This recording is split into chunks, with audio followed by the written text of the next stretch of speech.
Our next round is called Do Your Worst. I'll be stretching my guests' imaginations by asking them to come up with an incredibly bad idea. This week, I've asked them to pitch me gimmicky new concepts for detective shows. My favourite TV detectives tend to be the drunk, angry, troubled and misogynistic ones, and if they look like me as well, so much the better. My parents were such fans of the Jersey-based sleuth Bergerac that every summer we'd all get in the camper van, hit the motorway and spend 2 weeks parked opposite John Nettle's home in Aylesbury, cataloguing his every move. That's true. In my opinion, the greatest detective show of all time, perhaps the greatest TV show of all time, is The Wire. In fact, I consider it the single greatest work of art in human history, greater even than The Pyramids, Paradise Lost or the Sistine Chapel. A more significant accomplishment than the splitting of the atom, containing more truth about human nature, more wit and beauty than all the works of Shakespeare combined. All hail to The Wire, I say all hail. Although season 5 was a bit pup, to be honest. Anyway, back to what I was saying a minute ago, which is that I'm going to ask you to come up with gimmicky new concepts for detective shows. The worst one is going to win a point. Lisa, what's your detective show all about? The hardest thing about this is, as weird and wonderful as your mind can take you, it's been done. So, I've come up with, you've got this policeman, and he's a lapsed Catholic. His parents are probably Irish. And he's chummed up with a radical feminist type. And I don't mind whether it's a man or a woman. This does just sound like a Jimmy McGovern script. Yeah, absolutely. So they're onto this particular crime when he starts getting dreams about a baby that is always wrapped. This is a full treatment you've worked. This was 2 walks in Highgate Woods, this was. A baby that is wrapped in things, because obviously the baby can't speak, but he's letting this bloke know the clue is in where I am or what I'm wearing. And the guy, who's going to a therapist... Yeah. So, hang on a minute. No, I haven't lost my way. So this Irish lapsed Catholic guy, O'Gilty, or whatever he's called, Yeah. he's having visions of a baby. Yeah. That's right. That he starts to share with his cohort. And just says, I think I'm going a bit crazy. Till it, for example, the baby is draped in a map. So he starts to notice these are things that are giving him clues to solving crimes that they're already on. But then this is a brilliant idea for a show.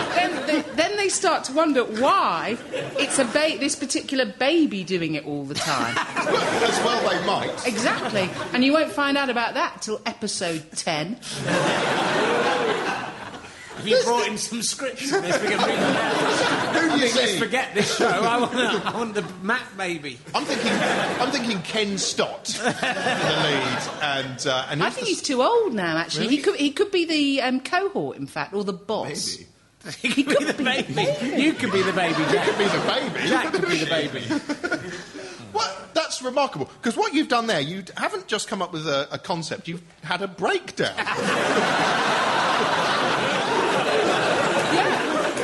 But genuinely, that is more fleshed out, I think, than most sort of high-concept American TV shows that are around. Every time I thought about a telepathy or something weird, I just thought, well, that's Midsummer Murders, that's blimmin'... I even went... A fantastic story about set in the past from a fella who went back... And I thought, well, that's Life on Mars. Yeah, everything's been done. Not the Mac baby, hasn't it? Jack, I'll move to you next. Quickly. OK, so it's like set in a leafy village in Middle England, like kind of midsummer. But here's the twist. There are no murders. Nothing happens. And the Chief Detective Barnaby, he is very nice. He is happily married. He gets on very well with his detective co-partner. His boss is brilliant. He doesn't drink. I mean, he got drunk once about 4 Christmases ago, but since then he hasn't touched a drop. He's a very nice, down-to-earth, solid guy. And what he does is he goes around and he solves all of these cases which happen in the village, and basically they're all very petty, farm-based squabbles and or a lot of paperwork. Series finale, one of the farmers suspects that one of his cattle might have been murdered by someone else in the village, but after minor investigation by Detective Barnaby, it turns out that the cow died of natural causes. Back to the office, bit more paperwork, and they're going to sort out moving a felled tree from a busy high street. Yeah, that's not bad. I mean, that is effectively an entire year's worth of Emmerdale. Yeah. That is Emmerdale. I've either got that or Hobocop, which is RoboCop, but he's homeless. Or Touch of Frost, which is like there's a detective called Jack Frost that just inappropriately gropes other co-workers. I can see that. Okay. So, Richard, what's your... Well, I think I've got a couple. I'd quite like to do something that has the kind of gritty realism of The Wire, but that just one of the police officers is a Power Ranger. And just uses that all the time. Just uses... Or, like, maybe a cartoon mouse that can talk, or something. Just... Or someone with a superpower that just makes it easy to solve everything. So I'd quite like to do that. I'd quite like to do one called PC Jesus. Jesus is back, and this time he's a police constable. It's kind of quite... because it'd be quite useful as a police constable because he's omnipresent, so he can see absolutely everything as it happens. So it would be quite a bad programme because everyone would get solved straight away. And then Jesus would just forgive all the criminals. But they'd be back out on the street and be able to do more crime. That's what I was going to ask. Why isn't he preventing this? Well, you could ask that about the world in general, couldn't you? Jesus could have stopped all the horrible crimes that have happened recently. Jesus could have just copped them and gone, oh, come on. Is that the show's message? At the end of each episode, as they're leading the murderer to the cell, someone goes, "But why? I don't understand Jesus.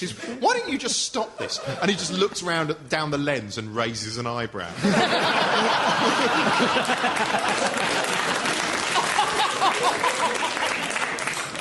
You know what? I would definitely watch it. So, for that reason alone, I'm going to give you a point. Thank you. This round is called This Putrid Modern Hell.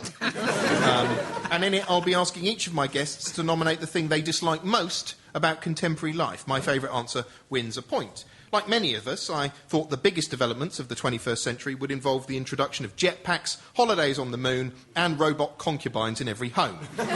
Instead, we got Simon Cowell and Nando's. I'm a sucker. I'm a sucker for modern technology. If it's new, I have to have it. I know it's sad, but I was queuing outside the shop when shredded wheat bite size went multigrain.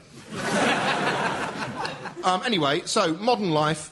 Jack, we'll start with you. Jack, what annoys you about this modern world? Well, I have one that I've recently had to encounter, and I mentioned briefly earlier that I have a problem with gyms and changing rooms, but I wanted to make it a little bit more broad because I joined a gym the other day, and it's quite like an intimidating place for some, because I don't have any like muscular tissue on my entire body, so I went in there and they've got all these things like the treadmills to build up your stamina and then the weights to build up your muscles, and then I was just there. I just wanted to build up my self-esteem, but there's no area for that, and I got the personal trainer, and the personal trainer is the scariest thing ever, because I had a guy called Mike who's like a proper kind of like beefcake, like ex-army or something. He was like a big guy and just pushed me to the limit, and I lost it, and he was just, go on, Jack. He was like, push yourself, embrace the burn, Jack, look at my body. How do you think I got to where I am today? I don't know, Mike, maybe because you didn't listen at school.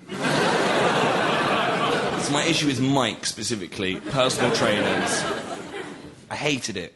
Why? I'm never going back. But did you... Because I went to a gym once. Right, I went to a gym once. I went to the induction day at a gym. They were all so nice. Everyone at the gym was so nice, it really made me angry. They were so reasonable. Because I went there thinking, I don't like gyms and I don't like the people in them. I'm going to hate this. And I was sort of standing there being all surly at the back while they were showing everyone how all the machines worked. And they were so pleasant and and non-judgmental that I just wanted to hit everyone in there.